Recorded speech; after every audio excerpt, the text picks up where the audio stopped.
नमस्ते दोस्तों, मैं संजीव रॉय आपका स्वागत करता हूं हमारे चैनल हैंक द टैंक में। दोस्तों, हम लोगों ने लास्ट वीडियो में देखा था कि हम डेटाबेस कैसे क्रिएट कर सकते हैं या फिर डेटाबेस के अंदर हम टेबल कैसे क्रिएट कर सकते हैं। तो आज हम सीखेंगे कि उस टेबल के अंदर हम नया रिकॉर्ड कैसे इंसर्ट कर सकते हैं। तो चलिए दोस्तों, स्टार्ट करते हैं। अच्छा, उससे पहले मैं बताना चाहता हूँ आपको दो चीज़। पहला तो कि स्ट्रक्चर क्वेरी लैंग्वेज, जिसको हम एसक्यूएल भी कहते हैं, ये लैंग्वेज 3 पार्ट में डिवाइडेड है। पहला डेटा डेफिनेशन लैंग्वेज, दूसरा data manipulation language and transaction control language. तो ये डेटा डेफिनेशन लैंग्वेज क्या होता है? डेटा डेफिनेशन लैंग्वेज कुछ हमें कमांड्स देता है, जिस कमांड के हेल्प से हम टेबल क्रिएट कर सकते हैं या फिर डेटाबेस क्रिएट कर सकते हैं, जैसे हम लोगों ने पिछले वीडियो में किया था। डीएमएल कमांड, डीएमएल लैंग्वेज हमें वो कमांड्स देता है जिससे हम जो हम लोगों ने टेबल क्रिएट किया उसके अंदर हम डेटा इंसर्ट कर सकते हैं या फिर डिलीट कर सकते हैं उस डेटा को। या फिर मान लीजिए हम लोगों ने कुछ गलती कर दिया डेटा में इंसर्ट करते वक्त, तो हम उस उसको सुधार भी सकते हैं, हम उसको एडिट भी कर सकते हैं। तो ये सब डेटा मैनिपुलेशन लैंग्वेज होता है। फिर तीसरा transaction control language. Transaction control language हमें कुछ कमांड्स देता है जिससे हम ट्रांजैक्शन कर सकते हैं, ट्रांजैक्शन को कंट्रोल कर सकते हैं। एक्चुअली में ट्रांजैक्शन मतलब कोई भी डेटाबेस में ऐसा काम जिससे कि उस डेटाबेस के टेबल में कुछ मॉडिफिकेशन हो, तो उसको हम ट्रांजैक्शन कहते हैं। जैसे कि अगर हम इंसर्ट करते हैं एक रिकॉर्ड टेबल में, तो इसको भी ट्रांजैक्शन कहा जाएगा। या फिर कुछ रिकॉर्ड को एडिट करके चेंजेस करते हैं, तो वो भी एक ट्रांजैक्शन होगा। या फिर डिलीट करते हैं, तो वो भी एक ट्रांजैक्शन होगा। तो डीडीएल कमांड्स जैसे कि क्रिएट, ऑल्टर, ड्रॉप, ये सारा होता है डीडीएल कमांड्स। फिर ग्रांट, रिवोक प्रिविलेजेस, जैसे कि मान लीजिए मैंने एक टेबल क्रिएट किया है, तो उस टेबल का ओनर मैं खुद होऊंगा। तो जो भी ओनर है, अगर वो चाहता है कि कोई दूसरा यूज़र उस टेबल के अंदर रिकॉर्ड इंसर्ट करे, तो वो चाहे तो परमिशन दे सकता है, या फिर जब चाहे उस परमिशन को वो वापस भी ले सकता है। उसके बाद analyse table, check table, repair table, restore table, ये एक्चुअली यूज़ होता है टेबल का जो डेटा है उसको मेंटेन करने के लिए। उसके बाद डेटा मैनिपुलेशन लैंग्वेज कमांड्स, तो select command, insert command, delete command, update command, ये सब डेटा मैनिपुलेशन लैंग्वेज कमांड है। हम ये सब कमांड्स देखेंगे खुद प्रैक्टिकली, तब आपको और बेहतर समझ में आएगा। तीसरा जो मैंने बताया था ट्रांजैक्शन कंट्रोल लैंग्वेज, ये चेक करता है कि ट्रांजैक्शन को आप बीच में रोकना चाहते हैं या फिर इस ट्रांजैक्शन को करना चाहते हैं, तो उसके लिए कमांड है कमिट, रोल बैक, हम यूज़ कर सकते हैं। तो चलिए दोस्तों, अभी हम नया रिकॉर्ड इंसर्ट करते हैं जो हम लोगों ने टेबल क्रिएट किया था उसके अंदर। तो हम माइस्क्ल कमांड लाइन खोल लेंगे।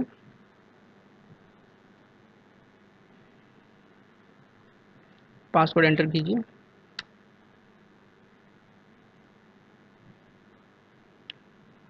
तो हम लोगों ने जो डेटाबेस बनाया था, पहले मुझे उसके अंदर घुसना होगा। ये मेरा पहला काम है। तो यूज़, फिर मेरा डेटाबेस का नाम था tutorial dB, use tutorial dB semicolon. तो अभी मैं डेटाबेस के अंदर हूँ। अभी मुझे देखना है कि मैंने क्या क्या टेबल क्रिएट किया था। तो उसके लिए एक कमांड है शो टेबल्स। तो मैंने टेबल क्रिएट किया था स्टूडेंट। अच्छा, अभी मान लीजिए आप भूल गए हैं कि आपके स्टूडेंट्स के टेबल का स्ट्रक्चर कैसा था। स्ट्रक्चर मतलब जो हम लोगों ने टेबल क्रिएट किया था उसमें जो रोज था, कॉलम्स था, फिर कॉलम का साइज, डेटा टाइप्स, तो वो जो बनाया था हम लोगों ने टेबल, वो हो गया उसका स्ट्रक्चर। अभी मान लीजिए आपको स्ट्रक्चर देखना है, तो उसके लिए कमांड है डिस्क्राइब, शॉर्ट में DESC भी लिख सकते हैं या फुल फॉर्म लिख सकते हैं, डिस्क्राइब स्पेस, फिर टेबल का नाम स्टूडेंट, स्टूडेंट्स। तो ये मेरा टेबल का स्ट्रक्चर है। तो मैंने ये बनाया था student name, S class, roll number, और ये साइज़ दिया था। अभी चलिए हम इसके अंदर रिकॉर्ड इंसर्ट करते हैं। तो इंसर्ट जो कमांड होगा वो हमने जैसे देखा था कि DML कमांड है, डेटा मैनिपुलेशन लैंग्वेज, क्योंकि हम मैनिपुलेट कर रहे हैं टेबल के अंदर। और ये जो टेबल क्रिएट किया था वो DDL कमांड के हेल्प से किया था हम लोगों ने, क्रिएट टेबल कमांड यूज़ किया था, तो वो DDL कमांड था। तो अभी हम इंसर्ट करने के लिए लिखेंगे इंसर्ट इनटू, फिर टेबल का नाम स्टूडेंट्स, उसके बाद मैं कॉलम जो है उसका नाम लिखूंगा यहाँ पे स्टूडेंट नेम, फिर कॉमा एस क्लास, और फिर रोल नंबर। तो ये 3 कॉलम है, फिर स्पेस वैल्यूज़। अब जो मुझे डेटा इंसर्ट करना है वो डेटा इसके अंदर लिखना होगा। तो स्टूडेंट नेम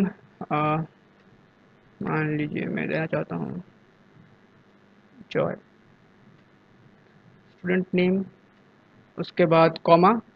देखिए पहला स्टूडेंट नेम था तो इसलिए मैंने यहाँ स्टूडेंट नेम लिखा पहले। फिर सेकंड कॉलम मैंने यहाँ पे क्या लिखा, एस क्लास, तो मुझे यहाँ पे क्लास देना होगा। तो क्लास यहाँ पे देखिए वार्कर है, मतलब टेक्स्ट है, तो मैं क्लास कोटेशन के अंदर लिखूंगा। जहाँ भी वार्कर होगा वहाँ आपको कोटेशन, सिंगल कोटेशन के अंदर लिखना होगा। तो कोटेशन के अंदर क्लास, मैं क्लास लिखता हूँ, रोमन नंबर में लिखता हूँ, क्लास 12। उसके बाद रोल नंबर इंटीजर है, हम लोगों ने यहाँ पे इंटीजर मेंशन किया था, तो उसके लिए कोटेशन का ज़रूरत नहीं है। तो रोल नंबर मान लीजिए 5, फिर semicolon, enter. 1 row affected, तो इसका मतलब मेरा इंसर्ट हो गया रिकॉर्ड।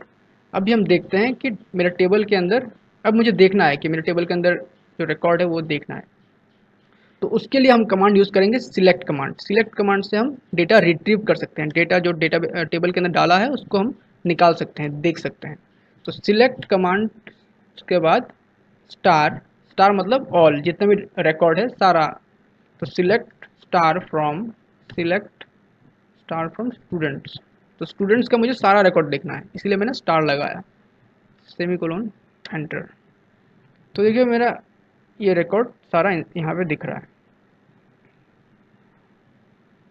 अगर आपको सिर्फ स्टूडेंट का नेम और क्लास, सिर्फ ये दोनों डिस्प्ले करना है, आपको रोल नंबर नहीं चाहिए, तब क्या करेंगे, तब हम लिखेंगे सिलेक्ट स्टूडेंट नेम, आपको सारा नहीं चाहिए तो student name comma S class from, तब हम यहाँ मेंशन करेंगे हमें ये कॉलम चाहिए, स्टूडेंट नेम वाला कॉलम चाहिए और एस क्लास वाला कॉलम चाहिए फ्रॉम स्टूडेंट्स। तो देखिए अभी पर्टिकुलर वो दोनों कॉलम दिखा रहा है जिसके अंदर रिकॉर्ड इंसर्ट है। अब हम यहाँ पे और 3-4 रिकॉर्ड इंसर्ट कर देते हैं, नाम चेंज कर देते हैं,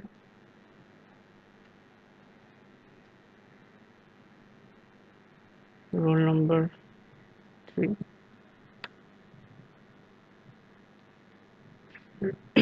और एक रिकॉर्ड इंसर्ट करते हैं।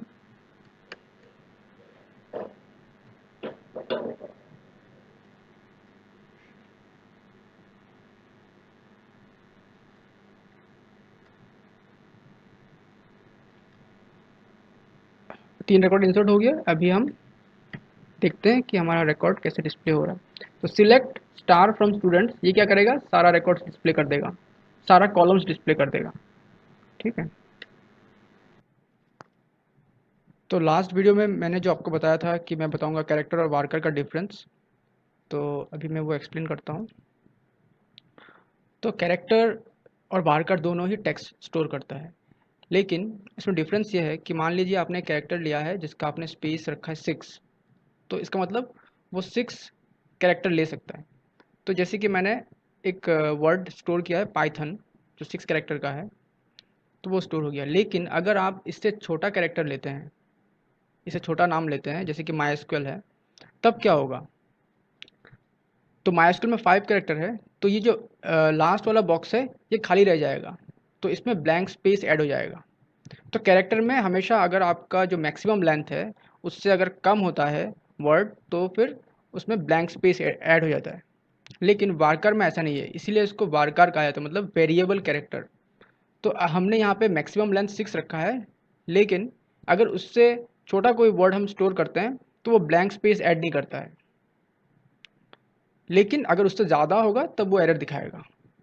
तो ये आपका कैरेक्टर और वार्कर का डिफरेंस है। तो अगर आपको अच्छा लगा होगा ये वीडियो तो आप ज़रूर शेयर कीजिए, लाइक कीजिए, सब्सक्राइब कीजिए।